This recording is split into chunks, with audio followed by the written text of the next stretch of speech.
Hey there, Mudroomers, it's Carmen here. I just wanted to get some stuff together to make a video to talk about this month's featured combo glaze. This month we've been featuring Galaxy, so we have a combo sheet made with 12 different combinations showcased at Cone 6 as well as Cone 10 reduction. If you haven't seen the social media posts that I've been posting, I've been kind of trying to showcase all of these different test tiles to show you all the different performance properties of this glaze. But if you don't want to go back and look through all the posts, or if you haven't been seeing them, I just thought I'd compile all of the information into one video so that everything you need to know is exactly in one resource. So definitely stay tuned and keep track of all the posts that we put throughout the month, but I think I'm going to be doing kind of like a glaze profile of each of our combo glazes, just to kind of help you guys out and just to have a little bit more conversation about these glazes. So to start out, I'm just going to go over the basic firings of Galaxy. So here I have my jar. I'm going to apply a coat of Galaxy to kind of show you how the glaze works straight out the jar, so you kind of know what to expect. But first I wanted to go over a couple different properties of the glaze. So first I'm going to go over different firing temperatures. So as you know, all of our stoneware glazes have a recommended firing range from Cone 5 all the way up to Cone 10. So there's a lot of variation with that firing range. And with that, you might be wondering kind of what it looks like at the different temperatures. So I actually have all of them showcased right here. So first we'll go over our Cone 5 results. Here we have Cone 5. We've got 1, 2, and 3 coats, and then just straight up 3 coats on the back. As you can see here, it's not quite as shiny as it would be at Cone 6. You can see, we can just compare these two actually.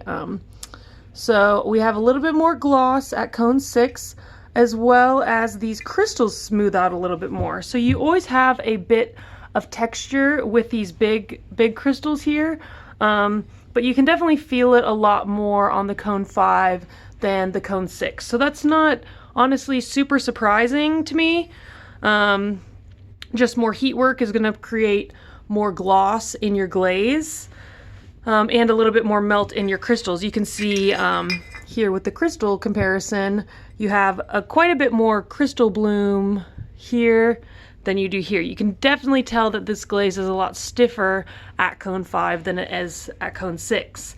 That being said, if you are doing a Cone 5 firing and say you add a hold onto your kiln, that could bring up your heat work enough to produce these similar results that we've achieved at Cone 6. So again, this is just with our kiln, with our slip cast body and our hand and firing environment. So keep in mind your results may vary, but this is like a nice ballpark to kind of work with. So if you are getting results like this at Cone 5, then you might want a little bit more heat work, or if this beautiful, like soft, a little bit matte sheen finish is something you're looking for, then just a straight Cone 5 firing is perfect for you. You can also see that the color development is a bit different. Here at Cone 6, we have a little bit more translucency, I would say, whereas the Cone 5 results here are a little bit more opaque, which again just kind of goes along with the different amount of heat work. So this glaze will be a little bit sensitive to the difference between Cone 5 and Cone 6. Not all glazes are sensitive to that, but this one in particular seems to be a bit. So again, I'm going to show the 1, 2, and 3 coats comparing Cone 5 and Cone 6. And so hopefully you guys can catch what kind of shine we have on each of these. But yeah, so really nice glaze. I love the way that the crystals bloom in it. And then so here we're going to go ahead and showcase our Cone 10. Here I've got it with Flux, which I'll go ahead and talk about with you as well. But I'll go ahead and kind of compare the Cone 10 and Cone 6 results. So in-house we're typically firing to Cone 6, so this is what I or what we consider to be a standard. So I'm kind of just like showcasing the variance from what our standard is. So here you can see the cone 10. You still get a really, really nice gloss in there. And then the crystals smooth out pretty much entirely like that. I don't really feel them at all. I'm not sure if you guys can necessarily see in the video the lack of kind of texture with these crystals compared to the cone 6 results, but these crystals really did melt into the base glaze here. So again, this is cone 10 reduction. Sorry I didn't put reduction on the tile here, but this was a reduction firing, which you can kind of see in the way that these blue halos are performing. I would anticipate that is from the reduction more so, turning this kind of like orangeness into some blue, as well as just having a blue hue in the fired results. So here we'll have, so this I have 1, 2, and 3 coats. This I just have 3 coats on, so I'll just compare the solid coverage from each side. As you can see, this does break over texture. It does that at low fire as well, because the base glaze to this is one of our ice glazes, which is basically just like a transparent glaze that has a bit of color in it. So the base glaze is very, very, very stable. You can do 3 coats, you can do 6 coats, it's not going to move, you're just going to increase opacity with the performance. The thing that's going to create movement with this glaze is going to be the crystal loading. So you can kind of see on our combos so all of these combinations that we have featured here are very, very heavily crystal loaded. You can see by how much of this kind of like orange variation is, and that's this orange from the crystal kind of melting into the glaze. So you can see this was very heavily loaded, and that does create a lot of movement with the glaze. Specifically, I guess on this area, you can kind of see where it started to pool a little bit. But the crystal loading is what's going to cause the movement with this glaze. It's not going to be caused necessarily by how thick you apply the glaze itself. So that's an important thing to keep in mind when you are applying this glaze, because you can be really, really liberal with it if you would like to have a more opaque or darker coverage. But just keep in mind where you're placing the crystals, how large of crystals you're getting placed on it, and where they're getting placed. So maybe if you do really like this, don't focus a lot of crystals on the bottom, or you could just have a piece like these awesome combo cups that have a little lip that will catch any runoff or any movement, which is really, really nice when you're not quite sure how a glaze is going to perform.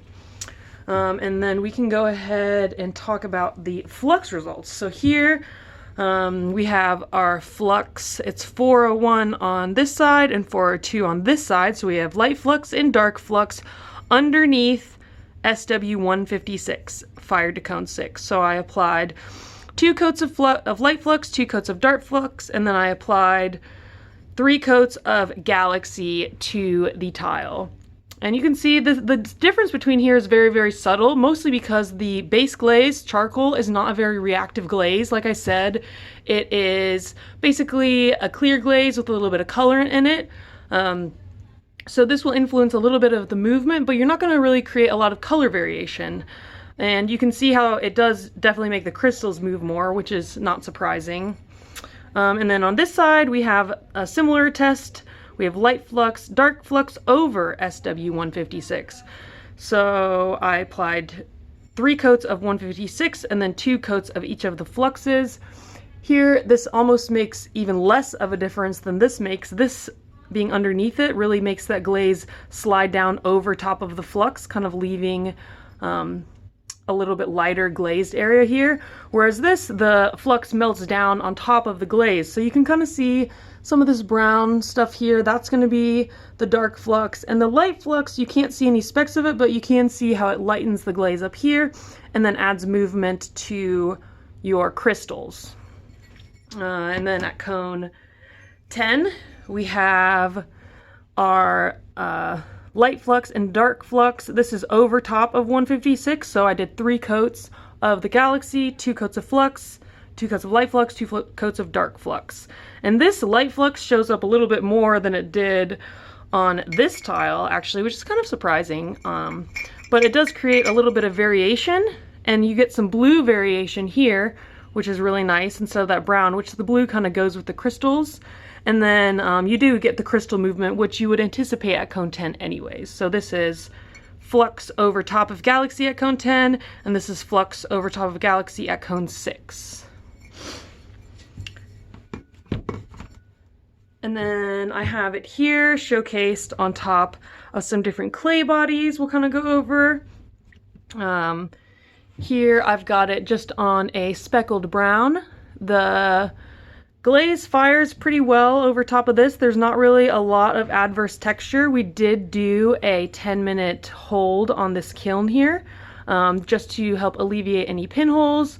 There are still some minor pinholing, but nothing too serious, and no blisters or anything that's gonna cause any glaze to be flaking off your piece, which is the primary thing you're kind of trying to focus on here. The crystals look great. Here we have it on a white speckled clay. This performs great as anticipated. Usually I don't have as many issues with the white speckled clays as we do with the darker speckled clays. So a nice smooth finish. You can see the speckles through the clay, kind of showcasing a bit of the translucency of the glaze. And this is a very heavy crystal load. As you can see, it got a little bit of movement because of all those crystals. So definitely keep in mind what you're doing with the crystals. And here we have a dark brown clay body, which is typically kind of the problem child when it comes to glazes, I found. You get a lot of blistering and a lot of surface issues depending on what glaze you're putting on top of it, but it's well worth the testing because these clays are just so beautiful and really bring out a little bit extra something with the glazes that you can get to work with it. So this, again, just like we did with the brown, a cone 6 with a 10-minute hold. We do have a little bit of surface texture, but again, it's nothing that's necessarily detrimental to the seal or the finish of the glaze. There's no blistering. It just looks like, you know, it's just reacting with the base a little bit. I do love how the dark clay body darkens up and really makes this base glaze very, very rich. So it looks really, really nice on this, this dark brown clay. Okay, and so then here we've got all these combos. I just kind of wanted to showcase how nice these are. I've posted these on our social media, as well as we have them all on our website for printable combo sheets showcasing cone 6 and cone 10. This is olivine over Galaxy. And then here we have Coral Sands over Galaxy. I love this beautiful float that happens. A lot of the Norris Blue, Sand and Sea, Coral Sands, and Frosted Lemon always produces this beautiful kind of frosty float in the glazes, and I love it in combination. Here we have Macadamia over Charcoal, which this macadamia kind of will showcase some orange with the glaze, kind of have that rutile, which really matches the crystals. So I think that these go together really, really well, adding a bit of this orange mobility all around the crystals. I think it looks really, really nice together. And then here I want to showcase kind of how a matte glaze works with it. So this is Indigo Float over top of Galaxy, which the matte glaze kind of does take over the finish, but we do have a little bit of pops of gloss, which I really, really appreciate the variation that happens when you have contrasts with your finish. So that's really nice. There is a little bit of bubbling, as you can see. That could be due to the heaviness of the glaze application. So you could test around maybe adding a hold or something to alleviate that, or maybe just doing one coat of the Indigo Float over top of the Galaxy. That might help as well. So all of these are things that might be different in your kiln, so I just wanted to kind of go over them so that you have the tools how to troubleshoot any issues that you might run into when firing not only Galaxy, but just any glaze. So here I'm just going to showcase just what this glaze looks like out of the bottle. So we've got our jar of Galaxy. I've already mixed this up, but I do have a video on how to mix up crystals into your crystal pints. All of the crystals are going to be concentrated on the bottom, so I like to use the back of a brush, or even better, a spoon, to really mix up the crystals into here. But I've already mixed them, so I'm just going to give this guy a good shake. And as I've mentioned previously, with any crystal glaze, a lot of the time it's very helpful to scoop it out onto a plate in order to make sure you're accessing all of those crystals. This glaze is actually kind of thick, so it's not as difficult to access all of the crystals. So let's see.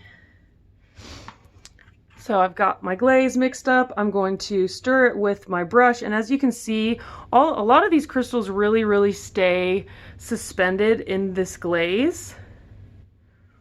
But it really is kind of good practices just to use a spoon and scoop it onto a plate, specifically just so you don't end up having a really high concentration of crystals at the end of your pint. So if you want to have your crystals distributed evenly through your pint, it is really helpful to scoop it out onto a plate. If you don't really mind and you happen to have a pint of charcoal or whatever base glaze you're using, and you just want to kind of like reconstitute the concentration at the bottom by adding the base glaze, that is 100% awesome actually, because then you have more glaze for your pints. I'm going to take a spoon and scoop this out onto a plate. These crystals are easy to access, but again, like I said, just making sure you're really evenly distributing those crystals is really nice. So you can see there were more crystals at the bottom than I pulled up with my brush. Honestly, sometimes the glaze, like having all this glaze to pull through, as you can see, like I start to scoop it up and it's really heavy, and as the glaze runs off, I lose a lot of crystals. So the crystals don't necessarily stick to your brush, especially when you're pulling them through a lot of glaze. So this is a really good technique to ensure that you are getting maximum crystal coverage and also a very even crystal distribution. So I'm just going to apply a couple coats so you can see how it goes on. As you can see here, lots of crystals to access if I want them. I'm going to scoop them from the bottom. This glaze is a little bit on the thick side, which is really nice for applying the crystals specifically, as well as having a really full even coverage. Since this glaze is a bit transparent, having it go on a little bit thick is very helpful to ensure an even application. So there's one coat there. Do another coat. As you can see, I really like to scoop this glaze up and then kind of spread it on the surface. So I really like to almost like, I think of it kind of like spreading peanut butter. You know, if it gets a little bit too thin, then you start tearing apart your bread. At least with crunchy peanut butter, that kind of is an issue. So just make sure you're really kind of laying it on the surface and not pulling it across the surface. I really advocate for this technique for all of our stoneware glazes, except for clear glazes. But generally, for the most part, I would say applying more glaze, it makes the product look better or richer. Unless you want some lighter coverage like I showcased here, you know, if you do want a lighter gray, that of course is an option. But doing technical, a lot of the issues that I run into, more often than not, is just simply apply some more glaze. So that's kind of why I wanted to showcase applying a coat on here as well, just so that you guys can really see a visual. So I'm just gonna let this dry a little bit. You can see that it's still a little bit shiny. So once this is not shiny anymore, I will go ahead and apply the second coat.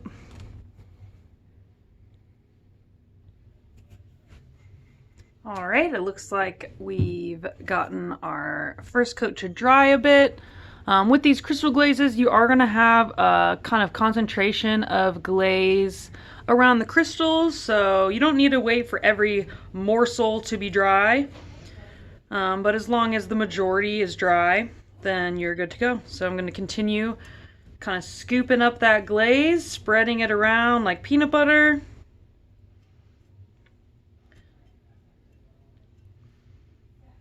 And then just letting it dry. So keeping in mind that these big crystals are going to have concentration of glaze around them, I like to take my brush and kind of, you know, spread out that pooling that happens around the crystals. This is going to help with even glaze coverage, as well as kind of repositioning my crystals. So like, let's say all my crystals were all in one little area, using my fan brush to kind of brush that glaze out, but also kind of move the crystals around, which is really helpful, just to make sure your crystals are spread out evenly on your piece here.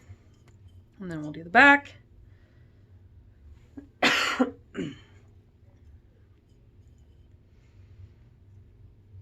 Really scooping that glaze on.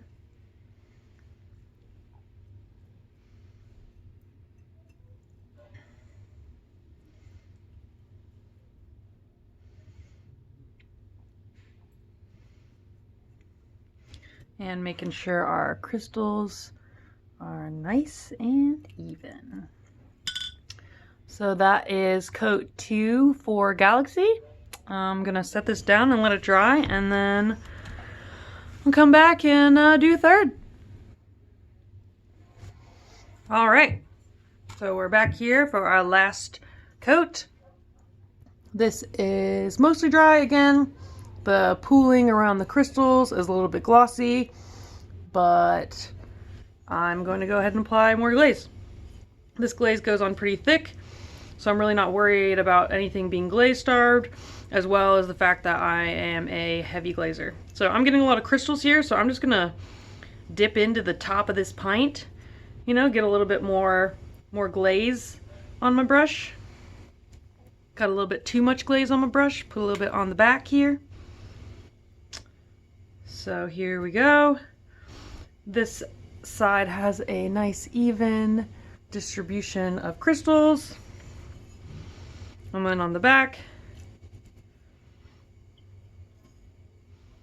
gonna go ahead and load it up. Like I said, this is a pretty stable glaze. Your crystal concentration is your primary concern. I have got a nice test towel here with a little catch in case I do have any movement, but this is very similar to how this looked. So this kind of loading, you can expect a similar result. There's a lot of small little crystals in there, so it looks heavy, but those small guys don't create much movement. The big ones do. So the concentration of large crystals will be kind of what you're really focused on. And so that's all I have for you guys today about Galaxy. If you have any questions, feel free to add them in the comments. I would love to answer them.